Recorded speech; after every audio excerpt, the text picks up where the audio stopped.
పింఛన్ల పైన వైసీపీ దుష్ప్రచారం తారాస్థాయికి చేరింది. ఒక పక్క రాష్ట్ర ప్రజలు కాండ్రించి మొహం మీద ఊసిన తుడుచుకుని మళ్ళీ చంద్రబాబు నాయుడు వల్లే పింఛన్లు రాలేదు, ఎవరైనా చనిపోతే చంద్రబాబు నాయుడు వల్లే చనిపోయారు, వాలంటీర్లను చంద్రబాబే అడ్డుకున్నాడు అనే విపరీతమైన దుష్ప్రచారం. ఎంత దిగజారిపోయారు అంటే అది కటిక అబద్ధమని వాళ్ళకు తెలుసు, వాళ్ళ మనస్సాక్షికి తెలుసు. అసలు రాష్ట్రంలో జగన్మోహన్ రెడ్డి ముఖ్యమంత్రిగా ఉంటే చంద్రబాబు నాయుడు పింఛన్ లాపటం ఏంటి? 5 ఏళ్ల నుంచి చంద్రబాబు నాయుడు ఏ రోజైనా పింఛన్ లాపాడా? ఏ రోజైనా వాలంటీర్లు అడ్డుకున్నాడా? మరి ఈ రోజు ఎలా అడ్డుకుంటాడు?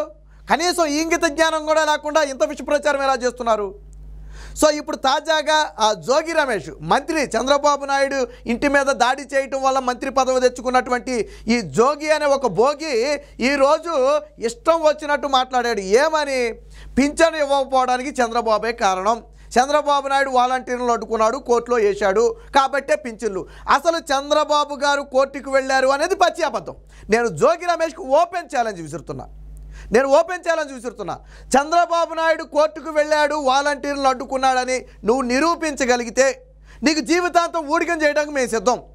నిరూపించలేకపోతే నీ ముక్కు నేలకు రాసి చంద్రబాబు గారి కాళ్ళ మీద పడి క్షమాపణ అడుగుతావా? నేను జోగి రమేష్కి బహిరంగంగా సవాల్ విసురుతున్నా. అది కూడా ఒక బ్రతికేనా? ఇలాంటి అబద్ధాలు మాట్లాడి బ్రతకడం కూడా ఒక బ్రతికేనా? పింఛన్లు చంద్రబాబు నాయుడు ఆపాడా? ఆధారం ఉందా నీ దగ్గర? కోర్టుకు వెళ్తే పిటిషన్ ఉంటుంది కదా, తీసుకురా బయటికి పిటిషన్. చంద్రబాబు నాయుడు కోర్టులో వేసిన పిటిషన్ నువ్వు బయటితే. మనిషి పుట్టక పుట్టి ఇలాంటి అబద్ధాలు చెప్పి బ్రతకడానికి సిగ్గులేదు. నోటికి అన్నం తినేవాడైతే ఎవడు ఇలాంటి ప్రచారాలు చేయడు. మరి నువ్వు నోటికి అన్నం కాకుండా నీకేం తింటావో మాకైతే తెలియదు. కానీ ఈరోజు ఈ జోగి అనే ఒక భోగి చేసిన విష ప్రచారానికి ఎన్నికల కమిషన్ అట్లకాడ కాల్చి వాతలు పెట్టింది. ఎలా అంటే నువ్వు చంద్రబాబు నాయుడే పింఛన్లు అడ్డుకున్నావని ఇంటింటికి వెళ్ళి ప్రచారం చేసిన వీడియోలు మా దగ్గరికి వచ్చాయి. చంద్రబాబు నాయుడు అడ్డుకున్నాడు అనడానికి నీ దగ్గరున్న ఆధారాలంటో ఇవ్వాలి.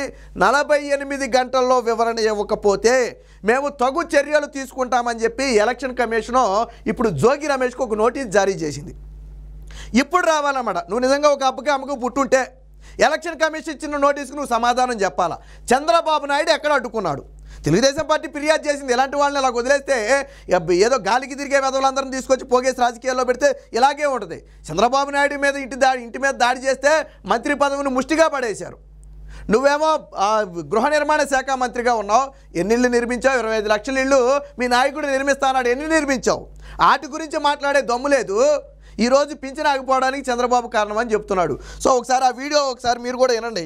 ఇలా బ్రతికేంటి అనేది, ఇలా నీచమైన బ్రతికేంటి అనేది మీరు కూడా ఒకసారి చూడండి.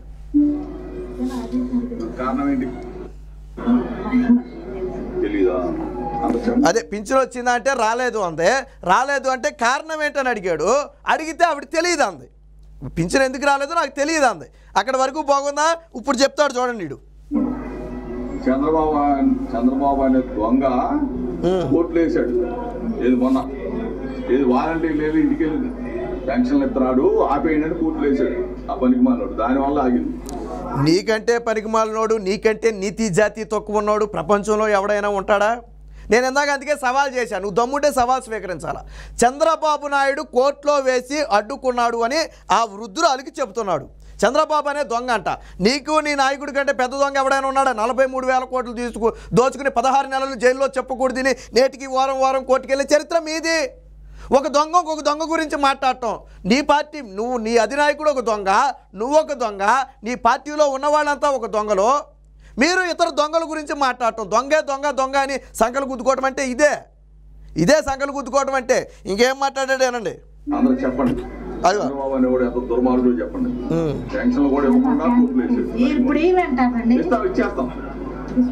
మరి చంద్రబాబు అడ్డుకుంటే నువ్వు ఎలాగెత్తావురా? చంద్రబాబు నాయుడు అడ్డుకుంటే నువ్వు ఎలా ఎత్తావు? ఇచ్చేస్తాను. ఎక్కడెత్తావు నువ్వు? చంద్రబాబు నాయుడు అడ్డుకున్నాడు కదా, ఎక్కడి నుంచి తెచ్చిస్తావు? సిగ్గు శరం ఉందా? అది నాలుగేనా లేకపోతే ఇంకేమన్నా? చంద్రబాబు నాయుడు అడ్డుకున్నాడని నువ్వే చెప్పావు. ఎవరా అంటే ఇచ్చేస్తావు. చంద్రబాబు నాయుడు అడ్డుకుంటే యాడ్ నుంచి తీసుకొచ్చావు. నీ అమ్మ మొగుడు సొమ్ము ఏడ తెచ్చావు? నేను కొడాలి నాని భాషలో మాట్లాడితే నీ అమ్మ మొగుడు సొమ్ము ఎక్కడి నుంచి తీసుకొచ్చి పెట్టావు? పెన్షన్ ఏమైనా జగన్మోహన్ రెడ్డి జేబులోంచి తీసుకొచ్చి పెట్టించాడా? లేకపోతే చనిపోయిన రాజశేఖర రెడ్డి జేబులోంచి తీసుకొచ్చి ఇచ్చాడా? ఎవరి దగ్గర తెచ్చి ఇచ్చాడు పెన్షను? ప్రజల కష్టార్జితం అది. రాష్ట్ర ఖజానా నుంచి ఇచ్చాడు. జగన్మోహన్ రెడ్డి ఇచ్చాడని చెప్పడం ఏంటి? రాష్ట్ర ప్రభుత్వం ఇచ్చిందని చెప్పు. నువ్వు 4 రోజులుంటే దిగిపోయేవాడివి. జగన్మోహన్ రెడ్డి నుంచి తీసుకొచ్చి ఇచ్చాడు. ఆస్తులు అమ్మిచ్చాడా తెచ్చి, లేకపోతే నీ ఆస్తులు అమ్మేమని ఇచ్చావా తీసుకొచ్చి? రాష్ట్ర ప్రభుత్వం ఇచ్చిందని చెప్పు. చంద్రబాబు నాయుడు వాస్తవం ఏంటి? ఎన్నికల విధులకు దూరంగా వాలంటీర్లు ఉండాలని చెప్పింది ఎలక్షన్ కమిషన్. బట్ వాడు కూడా పింఛన్ ఇవ్వద్దని ఎలక్షన్ కమిషన్ ఎక్కడా చెప్పలా. పింఛన్ పంపిణీని ఇవ్వద్దని ఎలక్షన్ కమిషన్ కూడా చెప్పలా. ఈ మాటలనే ఇప్పుడు తెలుగుదేశం పార్టీ ఆ ఎలక్షన్ కమిషన్కి పంపింది. ఇలాంటి యాదవులు చాలామంది విష ప్రచారం చేస్తున్నారు, మేము అడిగితే వాళ్ళు సమాధానం చెప్పరు, కాబట్టి తెలుగుదేశం పార్టీ ఎక్కడ అడ్డుకుందో వీడి దగ్గర నుంచి వివరణ రాబట్టాలని చెప్పి ఎలక్షన్ కమిషన్కి ఫిర్యాదు చేస్తే ఇప్పుడు ఎలక్షన్ కమిషన్ నోటీస్ ఇచ్చింది. నీకు నోరుంది కదా అని చెప్పి ఇష్టం వచ్చినట్టు వాగావు కదా, ఆ వీడియోలు మా దగ్గర ఉన్నాయి. చంద్రబాబు నాయుడు కోర్టుకు వెళ్ళినట్టుగాను, కోర్టు పింఛన్లను వాలంటీర్లు వాడొద్దని ఆర్డర్స్ ఇచ్చినట్టుగాను, మరి ఎక్కడుందో మాకు ఆధారాలతో సహా 48 గంటల్లో సమాధానం ఇవ్వాలని చెప్పి ఎలక్షన్ కమిషన్ నోటీసులు జారీ చేసింది. ఒకవేళ ఇవ్వని పక్షంలో ఒక అభ్యర్థిగా ఉండి దొంగ ప్రచారం చేసినందుకు ఎలక్షన్ కమిషన్ ఖచ్చితంగా చర్యలు తీసుకోవాలి. అవసరమైతే క్రిమినల్ కేసులు నమోదు చేయాలి. ఎందుకంటే ప్రజలను మోసం చేసి భయభ్రాంతులను గురి చేసి ఒక రకమైన యుద్ధ వాతావరణాన్ని క్రియేట్ చేసే ప్రయత్నం. వాస్తవానికి వృద్ధులకు పింఛన్ అనేది ఎంత అవసరం అనేది అందరికీ తెలిసిన విషయమే. 3వ తారీఖు నుంచి ఇస్తుందని జగన్మోహన్ రెడ్డి భార్య భారతిరెడ్డి పేపర్లో రాస్తే 1వ తారీఖున 2వ తారీఖున చంద్రబాబు నాయుడు పింఛన్లు అడ్డుకోవడం పెట్టి 13,000 కోట్ల రూపాయలు జగన్మోహన్ రెడ్డి తన కాంట్రాక్టర్లకు దోచిపెట్టి ఖజానాను ఖాళీ చేయటం వల్ల ఈరోజు పింఛన్లు రాలా. ఆ విషయం వదిలేసి చంద్రబాబు అనే దొంగ అడ్డుకున్నాడట. ఇటు చెప్పడం చూడండి.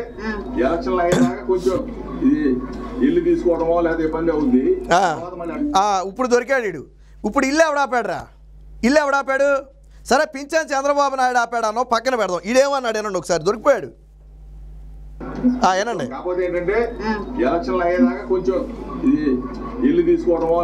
ఏనారా ఇల్లు తీసుకోవడం అంట. ఎలక్షన్కి వీళ్ళకి ఏంటి సంబంధం? ఇప్పుడు చెప్పు, ఇప్పుడు సమాధానం చెప్పు. ఎలక్షన్కి వీళ్ళకి ఏంటి సంబంధం? ఈ గెలుతాడంట. ఈ మొహం ఎప్పుడైనా అద్దంలో చూసుకున్నావు? ఎప్పుడైనా బయటకు వచ్చే ముందు ఎప్పుడైనా ఒకసారి అద్దంలో చూసుకుంటే గెలుతావో లేదు నీకు తెలిసేది. అద్దంలో చూసుకోకుండా రావడం వల్ల వచ్చింది తెప్పలేదు. ఒకసారి నీ మొహం ఎప్పుడైనా అద్దంలో చూసుకో. ప్యాడ్ నీళ్ళు కొడతారు 2 రోజులు ఆగి. ప్యాడ్ నీళ్ళు వెళ్ళేటప్పుడు తెల్ల టవల్ ఒకటి పట్టుకెళ్ళి తుడుచుకోవడానికి ఉంటుంది, లేకపోతే కొట్టేది ప్యాడ్ నీళ్ళే.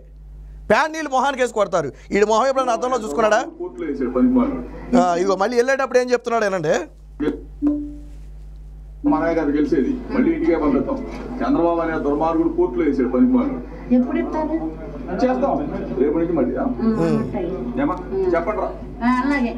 మరి ఏ చెప్పుతో కొట్టాలి? మామూలుగా ఏ చెప్పుతో కొట్టాలి? చంద్రబాబు నాయుడు అడ్డుకున్నాడు అంటాడు, ఇచ్చేస్తాం అంటాడు, ఇల్లు అడగొద్దు అంటాడు. మరి ఏ చెప్పుతో కొట్టాలి? ఇలాంటి పనికి మాలిన వాళ్ళని ఏ చెప్పుతో కొట్టాలి? ఇది జోగి రమేష్ భోగోతం. కాబట్టి ఎవడైనా మళ్ళీ చంద్రబాబు నాయుడు పింఛన్లు అడ్డుకున్నాడు అంటే ముందు పేళ్ళు నోటి జరగండి చెంప మీద సరిసి.